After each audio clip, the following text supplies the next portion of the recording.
오늘은 강하고 담대하라 두 번째 시간입니다.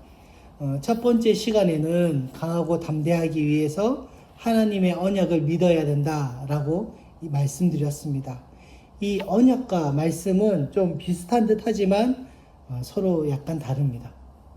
우선 말씀은 하나님이 어떤 분이신지를 알리고 또 무슨 일을 하셨는지를 기록하고 어떻게 살아가라 라고 하는 삶의 나침판의 역할을 하도록 하신 것이 오늘의 말씀의 역할입니다. 하나님의 자기 계시적 측면이 큽니다. 그러나 언약은 이스라엘과 하나님 사이의 관계적 법적인 구속력이 있는 계약의 성격을 띱니다. 그래서 구약의 언약은 아브라함을 통해서 주어졌고 모세를 통해서 실행되어졌으며 이제 여호수아 때에 이루어져가는 하나님의 땅, 하나님의 나라, 하나님의 꿈에 대한 실현을 보여주고 있습니다. 이것은 단순히 땅 따먹기가 아니라 하나님의 통치와 공의 안에서 말씀으로 사는 이스라엘 백성을 통해서 온 만방에 온 백성에게 하나님의 은혜를 알리려고 하셨습니다. 이것이 하나님 나라의 시작에 대한 부분이라면 이제 하나님 나라의 완성에 대한 언약적 흐름이 다윗을 통해서 주어졌고 이제 예수 그리스도를 통해서 실행되어졌으며 이제 다시 오실 예수님을 통해서 완성될 그 하나님의 나라를 꿈꾸며 살라고 우리에게 이 언약의 메시지를 성경은 던지고 있습니다. 그리고 이 언약 속에서 율법인 말씀을 통해 하나님이 어떤 분이신지를 알리고 또 그분이 무엇을 원하신지를 깨닫고 그분과 함께 하심을 인정하는 삶을 살라고 우리에게 말씀을 주시는 것입니다. 그러므로 강하고 담대함이 필요한 이때 우리가 신실하게 지켜오고 계시는 하나님의 언약을 믿고 오늘 이제 주제처럼 말씀을 강하게 붙들고 살라고 우리에게 요구하고 있습니다. 우리 이제 두 번째 주제를 함께 큰 소리로 함께 따라하며 읽겠습니다. 강하고 담대하라. 말씀과 동행하며 살자. 아멘. 우리 오늘 여호수아 1장 7절 8절 말씀 함께 볼까요?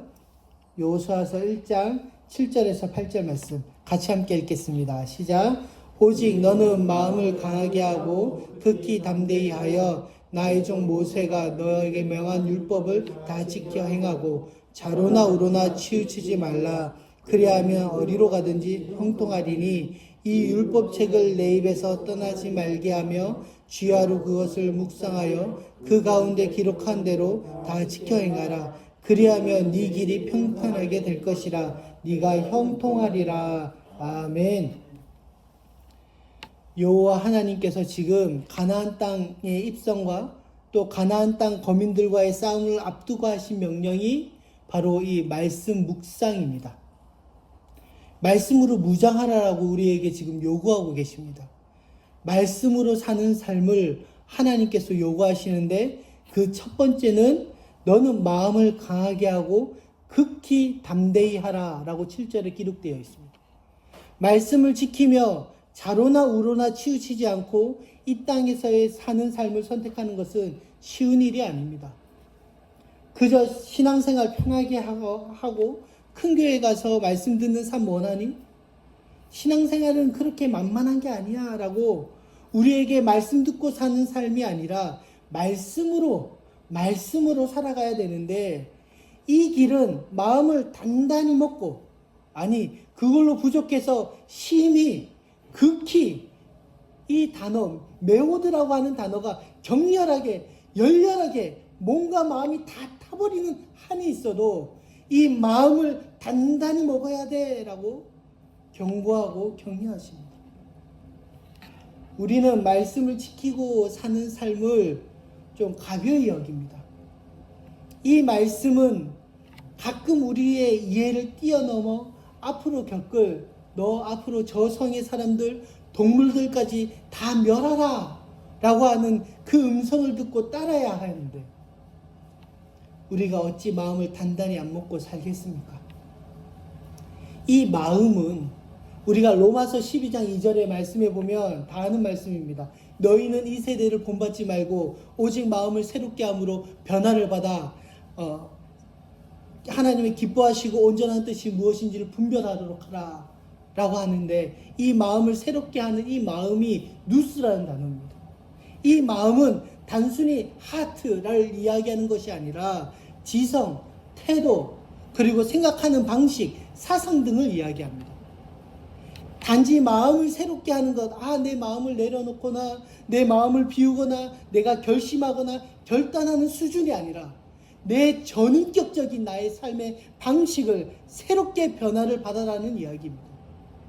그런데 우리는 교회에 나오고 하나님의 말씀을 듣고 사는 삶을 겸허히 가볍게 여깁니다. 이거는 전인격적인 싸움입니다. 단순히 말씀을 듣고 교회에 오고 이것으로 신앙생활을 만족하는 삶으로 우리를 초대하기 위해서 하나님께서 그 아들을 보내신 것이 아닙니다. 이것은 우리의 삶을 변화받는 이 일이 얼마나 중요한가를 알려주고 있는 것입니다. 그래서 여호수아서 6장 18절에 너희는 바칠 물건을 스스로 삼가라. 너희가 이것을 바친 후에 그 바친 것 어느 것이든 취하면 이스라엘 진으로 바침이 되어 화를 당케 할까 두려워하노라 라고 말씀해도 그 와중에 꼭 순종 안 하고 그것을 취하는 사람이 있습니다. 왜 하나님께서 전쟁을 앞둔 이 여호수아에게 군사훈련이 아니라 율법 말씀을 묵상하라고 강조할까요? 그것은 이스라엘 전쟁이 단순히 영토 확장의 개념이 아니라 하나님의 뜻을 이루고 하나님의 공의를 실천하는 거룩한 전쟁이기 때문입니다. 그곳은 하나님의 나라이자 하나님과 함께 거하는 곳을 하나님이 꿈꾸고 계시기 때문입니다. 그렇기에 왕이신 하나님의 말씀에 순종하는 것이 하나님을 나의 왕으로 모시며 사는 모든 그리스도인들이 그 말씀에 귀 기울이고 반응하며 순종하는 사람들이 모여있는 그곳을 꿈꾸는 것이 하나님의 나라이자 하나님의 영토입니다. 우리는 지금 영적 전쟁 중입니다. 상관의 명령에 순종하지 않고 듣지 않는 부하는 필요 없습니다. 그렇기에 우리는 다른 종교생활과 다릅니다. 다른 종교생활은 나에게 집중되어서 나에게 파생되어진 종교라면 우리 기독교는 하나님에게 집중되어서 그 말씀에 순종하며 사는 종교입니다. 그런데 요즘 기독교가 점점 변질되어서 나에게 집중되어져 가는 것 같습니다. 나에게 위로를 주시는지, 나에게 은혜를 주시는지, 나에게 기도응답을 주시는지, 나에게 어떠한 걸 공급해 주시는지에 관심이 많습니다. 그래서 그 크신 하나님의 사랑을 마치 하나님은 나를 사랑하시기 때문에 나에게 이것도 해주셔야 되고 저것도 해주셔야 되로 변합니다.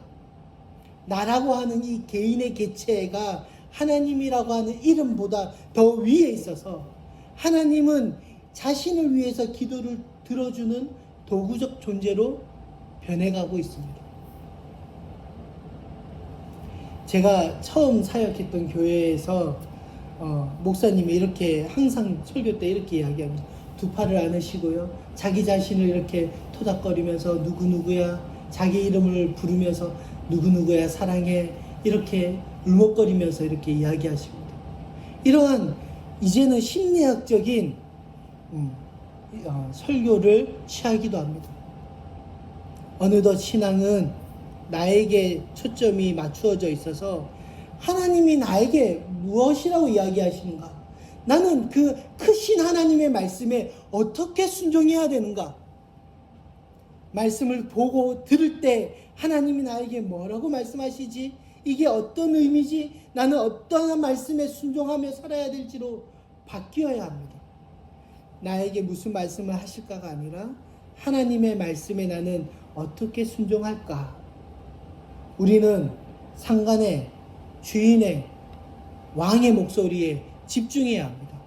그래야 전쟁에 나가는 군인이 되어야 되지 않겠습니까? 물론 명령만 지키기 위해서 말씀에 순종하는 것은 아닙니다. 말씀을 지키며 살아가는 이유는 하나님이라는 분을 더 알기 위해, 그분을 더 즐기기 위해 하는 것입니다. 그분과 함께 하고자 하는 것입니다. 말씀을 알아가면 하나님이 어떤 분이신지, 그분이 얼마나 사랑의 하나님이신지, 그 사랑을 위해서 무엇을 희생하시고 헌신하셨는지, 그 뜻과 의지에 놀라고 또 감탄하고 놀라는 것이 바로 말씀입니다. 이것이 신앙이죠. 이럴 때 찬양이 흘러나오고 감사가 터져 나오는 것입니다. 오늘 본문 8절에 이 율법책을 네 입에서 떠나지 말게 하며 주야로 그것을 묵상하여 그 가운데 기록한 대로 다 지켜 행하라 라고 말씀하십니다. 예전에 인사돌 광고 문구가 있습니다. 연예인들 여러 명이 나와서 이렇게 외칩니다. 씹고 뜯고 맛보고 즐기고, 씹고 뜯고 맛보고 즐기고. 말씀 묵상하는 방법을 씹고 뜯고 맛보고 즐기듯이 계속해서 읊조리고, 또 생각나면 또 읊조리고, 차에 타다가 길을 가다가 일을 하다가 잠시 쉬어가다가 주일에 받은 말씀 생각하고 또 생각하고, 주님 주일에게 나한테 이런 말씀 주셨는데 또 고민하며 또 생각하면서 한 주를 사는 사람과, 저 문을 나서면 월요일 화요일이 되면 말씀 주제도 본문도 내용도 다 까먹고 사는 사람 중에 어느 누가 한 주 동안 감사와 기도와 은혜를 경험하며 살까요? 단순히 교회 와서 말씀만 듣고 사는 삶이 아니라 매일매일 매 순간 그 말씀을 중얼중얼거리면서 사는 삶을 묵상한다라고 이야기합니다. 이 묵상한다라고 하는 이 단어, 하가라고 하는 이 단어의 뜻이 중얼중얼거리다라고 하는 뜻입니다. 우리가 시편 1편에서도 다 알듯이 오직 여호와의 율법을 즐거워하여 그 율법을 주야로 묵상하는도다. 이런 사람이 복 있는 사람이고 형통한 사람이다 라고 이야기합니다. 예, 제가 대학원 다닐 때 류호준 구역학자 교수님이 계시는데, 그분이 이 하가라고 하는 이 단어를 설명할 때, 이제 미국에는 이제 저택도 크고 마당도 이렇게 있으니까 큰 개를 주로 키우지 않습니까? 근데 그 큰 개에게 큰 뼈다귀를 이렇게 주면 그 개가 살점만 먹고 퇴하고 버립니까? 그렇지 않죠. 가져가다가 꼬리를 흔들면서 그 뼈를 갉아먹고 핥아먹고 또 막 땅을 파서 묻어 넣었다가 다시 꺼내가지고 또 먹고, 주인을 보면서 쳐다보면서 또 먹고 핥고, 그러는 게 묵상이다 라고 하는 이 실질적인 묘사를 해주었던 것이 기억이 납니다. 주일에 하나님의 말씀을 듣고 받아서 한 번만 먹고 퇴하고 버려버리는 것이 아니라 그 말씀을 가지고 계속 핥고 쳐다보고 즐기고 또 핥고 먹고 씻고 하면서, 어느 날 갑자기 내 삶에 어떠한 문제가 생기고 사건이 생겼을 때 그 말씀이 나를 보호하고 인도하는 것입니다. 이렇게 사는 사람들이 모인 교회가 건강한 교회이고 건강한 성도들 아니겠습니까? 오늘 하루 그리고 매주 매일이 하나님과 함께하며 묵상하는 성도 되기를 소망합니다. 할렐루야. 아멘. 우리 세 번째 주제입니다. 따라하겠습니다. 강하고 담대하라. 내 길 위에 하나님이 함께 하신다. 이 묵상하는 사람에게 하나님의 약속이 있는데 바로 하나님이 함께 하신다라는 것입니다. 8절 말씀에 주야로 그것을 묵상하여 그 안에 기록한 대로 다 지켜 행하라. 그래야면 네 길이 평탄하게 될 것이며 네가 형통하리라. 그리고 9절에 함께 읽겠습니다. 9절 말씀 시작. 네가 어디로 가든지 네 하나님 여호와가 너와 함께 하느니라 하시니라. 아멘. 우리가 읊조리고 중얼거리면서 하나님의 말씀을 묵상하고 즐거워하며 그 말씀대로 살고자 애쓰고 지켜 행하면 가장 큰 복인 하나님께서 함께 하신다라는 약속을 우리에게 주십니다. 내 길이 네가 어디로 가든지, 우리가 어디에 있던 무엇을 하건 어떤 것을 이루던 그것과 아무 상관없이 네가 묵상하는 삶을 살기만 하면, 네가 무엇을 선택하든 상관없이 네 길 위에 하나님 여호와께서 함께 하신다라는 것입니다. 신앙인들도 걱정도 하고 고민도 하고 삽니다. 저도 매일 하나님 앞에 고민하고 걱정하며 삽니다. 그것이 현실이니까요.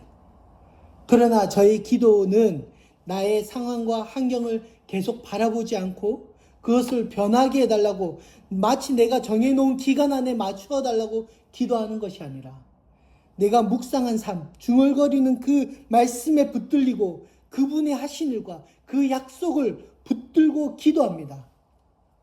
우리의 신앙은 하나님의 존재가 내가 잘되기 위해서 존재하는 그런 나의 현실적인 문제를 해결하는 분이 아님을 빨리 깨달아야 됩니다. 이런 분들은 내가 잘되기 위해서 하나님과 거래하기 시작합니다. 나 11조 드리니까, 나 30일 금식기도 하니까, 나 특별 새벽기도 드리니까 들어달라고 아부하고 떼쓰고, 심지어는 이때까지 해결하면 안 된다고 하나님과 협박까지 합니다. 우린 이것을 성경적 용어로 하나님을 모독한다라고 하는 것입니다. 그러니까 마음이 불안하니까, 이때까지 뭔가를 해결해야 되니까 우리가 앞에 말씀드렸던 것처럼 무속적 신앙까지도 가게 되는 것이죠. 그러니 앞일을 너무 걱정하지 마십시오. 내가 무엇을 해야 하지? 내가 어떻게 살아야 되지? 어디로 가야 되지? 내가 뭘 결혼할 수 있을지? 내가 취업할 수 있을지? 내가 어떤 것을 해야 될지 많은 고민 속에 있지만 걱정하지 마십시오. 여러분이 말씀 묵상을 하며 살아간다면 그 말씀 묵상 가운데의 삶을 사는 사람과 하나님이 함께 하신다는 것입니다. 내가 어떤 대학을, 내가 어떤 직장을, 내가 어떤 사업을 하든 상관없이 그 길 위에 함께 하십니다. 그 걱정들 때문에 기독교 신앙을 계속해서 나는 어떻게 해야 되죠? 나는 무엇을 해야 되죠? 나에게만 집중시키지 마십시오. 걱정하지 말라는 게 아닙니다. 걱정도 되고 고민도 되죠. 그러나 하나님께서 네가 말씀과 함께한 그 고민과 걱정 속에서 내린 그 결정 가운데 내가 함께 하겠다라는 것입니다. 어떻게요? 네가 중얼중얼거리며 묵상하며 하나님 아버지께서 이렇게 말씀하셨지. 내가 주일날 받은 말씀이 이것이지. 주일날 받은 말씀이 무엇인지 아무것도 모르면서, 한 주 동안 나갈 때 주님 뭐라고 하신지도 모르면서 그저 매스컴에 흘러나오는, 유튜브에 흘러나오는 수많은 말씀만 들으면서 그렇게 살지 말고, 말씀 많이 듣는다고 신앙 좋아지는 거 아닙니다. 말씀을 묵상하면서 주일날 받은 하나님의 말씀, 그 하나 말씀만 제발 붙들고만 살아도 우리의 영적 전쟁이 시작되는 것입니다. 9절에 이렇게 기록되어 있습니다. 내가 내게 명령한 것이 아니냐. 강하고 담대하라. 두려워하지 말라. 놀라지 말라. 주님의 명령입니다. 우리는 이 명령에 순종하는 종이자 부하이고 신하이고 자녀들입니다. 형통이라는 단어를 요셉의 이야기에서 많이 들어보셨을 것입니다. 요셉이 고난을 겪을 때 성경은 항상 형통하였다라고 기록하고 있습니다. 이 샤칼이라고 하는 이 형통이라는 이 단어는 신중하다, 바라보다, 지혜롭다, 현명하다라는 뜻도 있습니다. 그래서 형통을 우리가 들으면 지혜롭다라는 뜻으로 해석해야 됩니다. 이 해석이 어떻게 해석되냐면, 네가 신중하게 네 형편과 상황을 잘 바라보며 판단하였기에 지혜롭다라는 단어가 형통입니다. 그 판단을, 그 바라봄을 누구에게 향하고 있기 때문입니까? 바로 하나님이며 그의 말씀이고 그의 율법이기 때문입니다. 그래서 형통이라는 단어만 나오면 무엇과 연결시켜야 된다고 말씀드렸습니까? 지혜와 연결시켜야 된다고 이야기 드렸습니다. 이 지혜는 하나님의 말씀에 순종함으로 인해 얻어지는 지혜로 나의 삶의 모든 관계가 하나님 안에서 질서 잡힌 상태를 바로 이 샤칼이라고 부릅니다. 그래서 요셉이 그 형제들에게 버려지고 또 종으로 이렇게 팔려나가고 그러다가 보디발의 집에 시종자로 들어서다가 갑자기 누명을 써가지고 감옥에 가는 그 죄수로에서의 삶으로 갔음에도 불구하고 성경은 이상하게 형통이라는 단어를 쓰는 것입니다. 환경이, 물질이 노력대로 되는 것이 아니라 하나님의 관계 속에서 지혜롭게 질서가 잡혀있기 때문에 그 고난 속에서도 형통이었다라고 이야기하는 것이죠. 그 질서가 우리 본문에서는 좌로나 우로나 치우치지 않고 말씀과 함께 자신의 길을 살아가라라는 삶을 이야기합니다.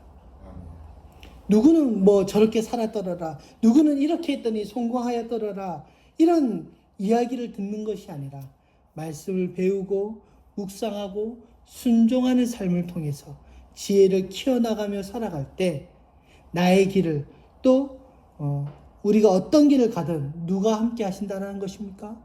여호와 하나님께서 만물의 주인이시자 창조의 하나님이신 그분이 이 낮고 낮은 저와 같은 여러분과 같은 우리와 같은 자와 함께 한다는 이 선언이 우리 크리스천들에게는 얼마나 큰 위로이자 감사이자 은혜이지 않겠습니까?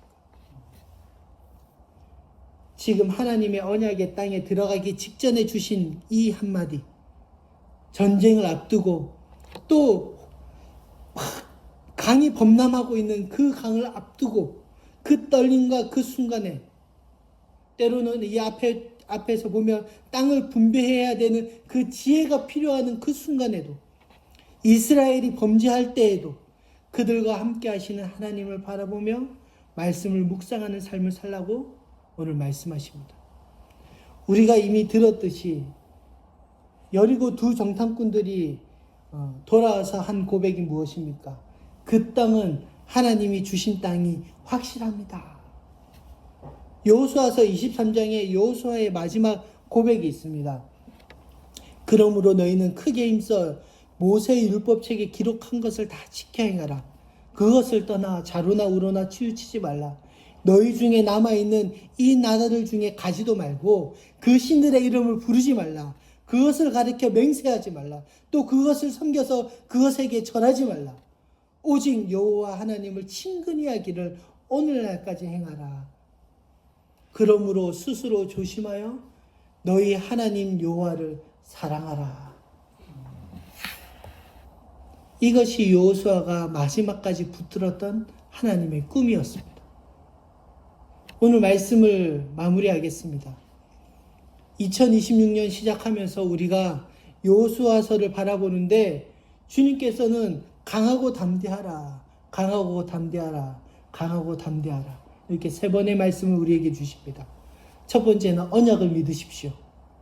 하나님의 약속은 변함이 없습니다.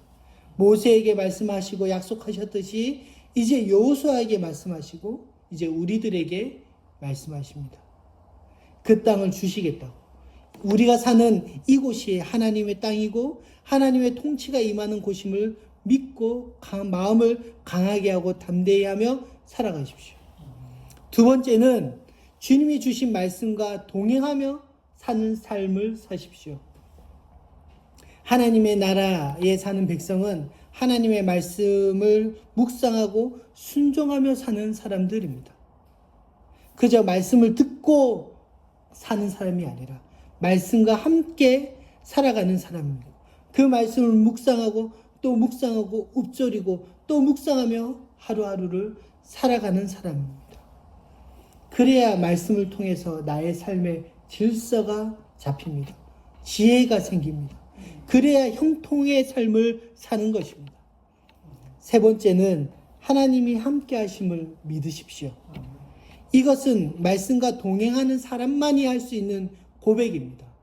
말씀과 함께한 사람은 내가 어디에 있든 무엇을 하든 어떤 상태든 무엇을 결정하든 하나님이 함께 하시고 그 사람은 형통한 사람일 것입니다. 여호수아는 하나님의 말씀을 붙잡고 한 걸음 한 걸음 내디뎠을 때 하나님의 역사가 시작되었습니다. 그에게 두려움이 없어서가 아니라 두려움 속에서도 하나님의 말씀을 붙잡는 믿음이 있어서입니다. 여호수아의 나이가 제가 작지 않다고 이야기했지 않습니까? 수많은 경험과 수많은 싸움을 하였음에도 불구하고 그 하나님께서는 그에게 말씀하십니다. 말씀을 묵상하라. 내가 너와 함께 하겠다. 내가 내게 명령한 것이 아니냐. 강하고 담대하라. 두려워하지 말며 놀라지 말라. 네가 어디로 가든지 내 하나님 여호와가 너와 함께 하느니라. 이 말씀 붙들고 어떠한 상황 속에서도 담대하게 주님과 동행하고 승리하는 삶 살기를 주님의 이름으로 축원드립니다. 아멘. 기도하겠습니다. 크신 하나님께서 오늘 우리들에게 말씀하시고 우리와 함께 하신다라고 하십니다. 우리에게 주어진 것 딱 하나, 주님과 말씀 묵상하며 중얼거리고 또 읊조리며 그 말씀과 함께 동행하며 사는 삶, 그거 하나로 충분합니다. 우리에게 너무나 많은 것이 필요한 것처럼 느끼지만 하나님은 너 나와 함께 동행하며 살지 않겠니? 라고 물어보십니다. 우리가 어떻게 하면 하나님과 동행하며 살 수 있을까요? 바로 말씀을 묵상하며 사는 삶입니다. 오늘 2026년 올 한 해 하나님 이 교회를 통해서 주신 그 말씀으로 살아가는 교회입니다. 우리가 이 한 해가 말씀으로 살아가는 교회 되기를 주님 앞에 결단하며 나아가오니 주여 인도하여 주옵소서. 감사드렸고 살아계신 예수님 이름으로 기도드렸습니다. 아멘.